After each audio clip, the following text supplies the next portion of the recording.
Welcome back to the Unstoppable podcast, and today we're going to talk about training, obviously, because that is my heart, heart,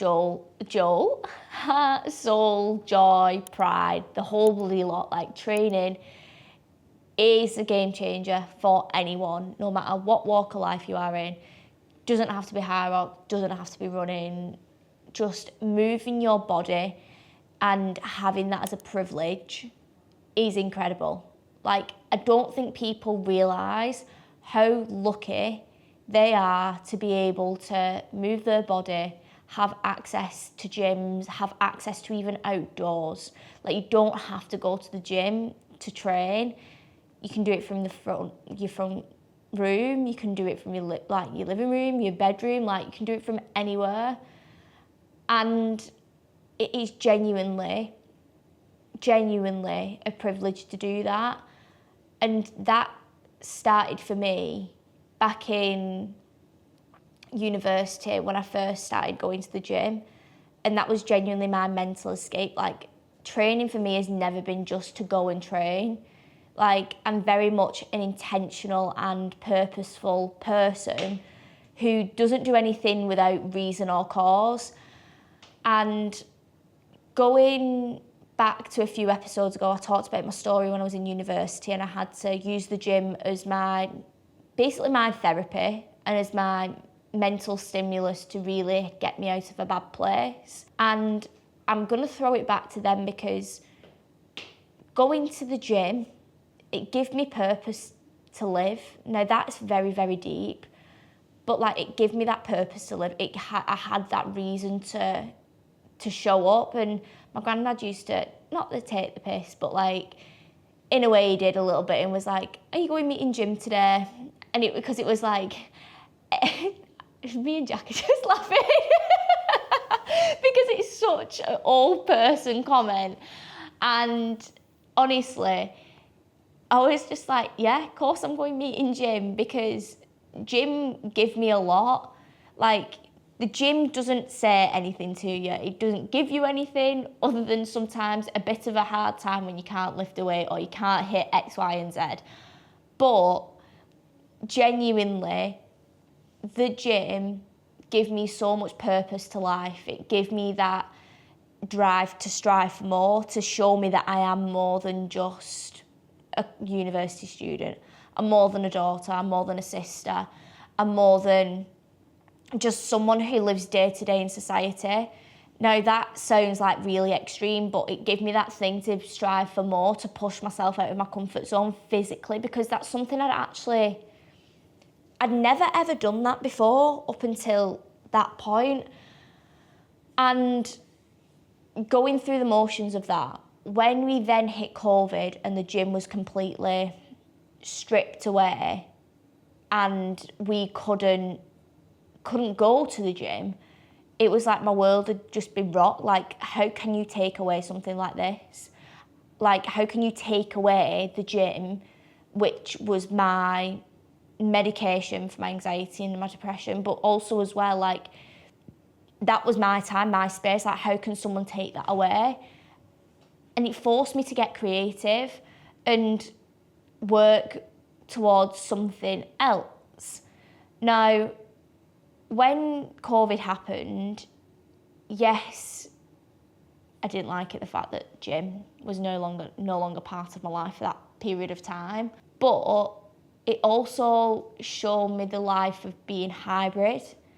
Now, this is where the running comes involved, and I was literally running very obsessive, very, very obsessive. Like, don't recommend this one little bit. But I was running every single day because I had nothing else to do. I was doing HIIT sessions in my front room, and it just made me feel alive. Like, in all of this time of stillness, stagnancy within life, nothing was moving forward as such. Everything had to stop. It was giving me that thing that I was moving, like, me as a person was moving forward, because I'd give myself goals to hit, I'd give myself benchmarks to hit, I'd push myself to do X, Y, and Z. And it just made me feel just like home again. But having that balance of doing like the hits, a little bit of strength work, because obviously we all had minimal equipment in lockdown, and then running on the side, I had never been the fittest, healthiest version of myself, probably up until this point now, of actually feeling amazing. And I'd never ever seen myself as looking like an athlete or doing something like that. And I actually did in that time, albeit I definitely had some body dysmorphia in terms of the fact that I thought I was still massive. But dieting brain does a massive hit. If I'd have fueled to perform correctly, I don't think I'd have had that. I'd have felt so much better in myself even more. And when I had that purpose to train, to show up through COVID and lockdown, it just gave me that sense of direction that this is what I wanted to go into. Because the strength training, yes, that gave me some sort of purpose and that helped me initially. But then I started being a bit like, oh, is this all I've got to do? The running and the high intensity work, it just allowed me to shut off completely.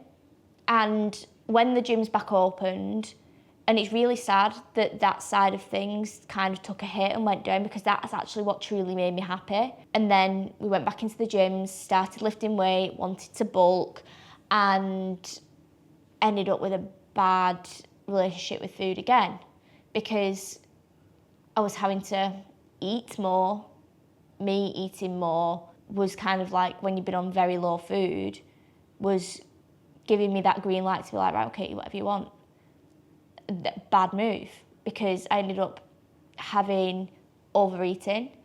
I ended up starting being obsessive over certain things, to the point where I'd make myself physically sick because I'd eaten that much. I remember being on Christmas Day of that year when we first started being able to go back into the gyms again before we went into lockdown again. I genuinely had eaten so much food. I was lying on the couch, my belly was rock solid, and I felt like I was going to be sick.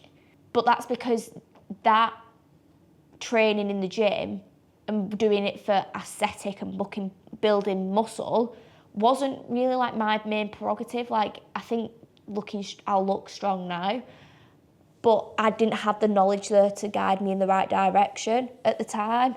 And I just think, I was like there on Christmas Day and I was thinking, what have I just done to myself? Like, this isn't healthy, like this isn't good.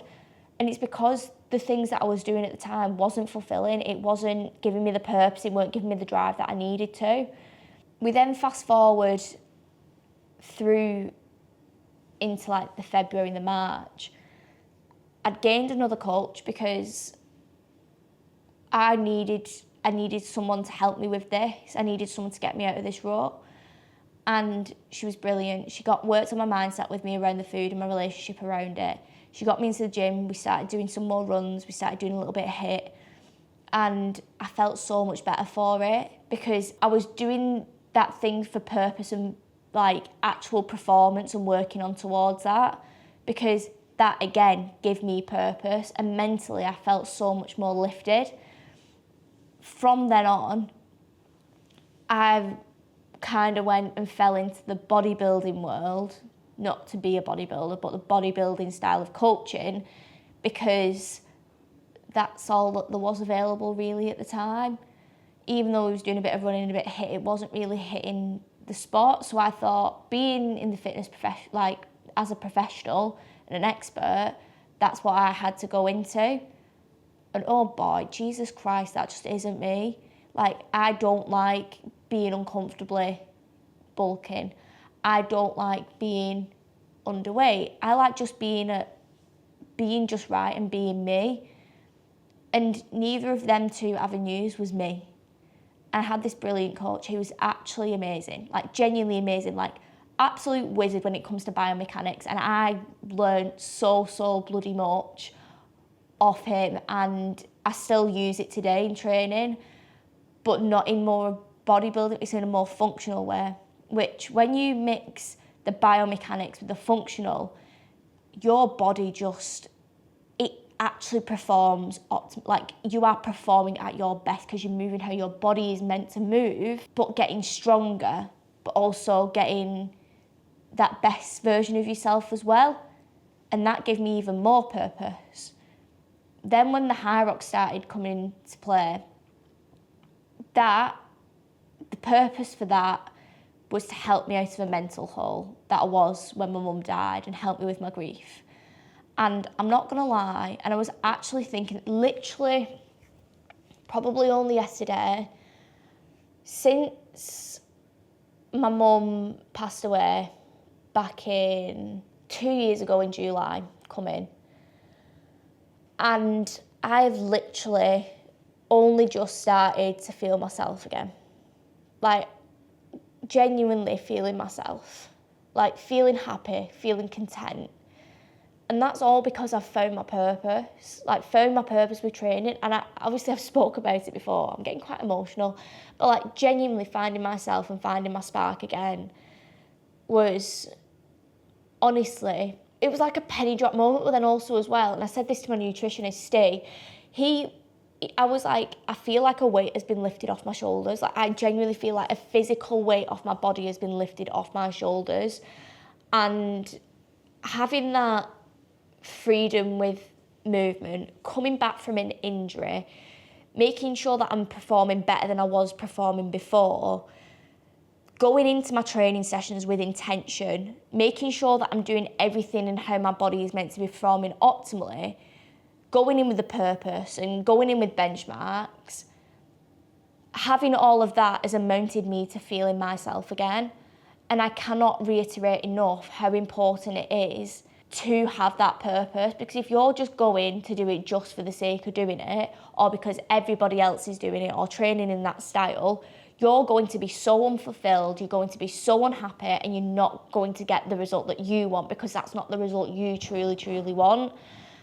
And I'm a firm believer in individuality and doing what you want to do, going what you truly want to do, and understanding that if you don't want to do it, don't just do it. Like, do it because you want to do it. Going for the sake of doing it is not going to get you physically anywhere.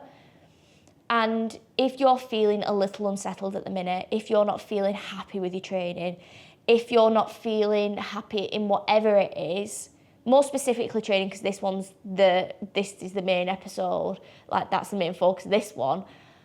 But if you're doing something just for the sake of doing it because you think that's the right thing to do because everybody else is doing it and you're following the crowd, don't do it. Like, be different. Do it because you want to do it. Because you're going to go so much further by you doing it because you want to do it and having that greater purpose. I know some people train just because they want to train, they like the training side of things. But why do you like that training side of things? The why you reiterate yourself enough and continuing saying that to yourself, your why, your understanding of why you're doing something, that is going to genuinely give you the better results for yourself. And also as well, you're going to go in and you're going to feel happy. You're going to actually show up when you don't want to. And as well, you'll have the discipline there, which will then show up in other ways of your life as well. Now, that is where I'm going to leave today's episode. Thank you for listening or watching, and like and subscribe if you enjoyed it. And I'll see you in the next one.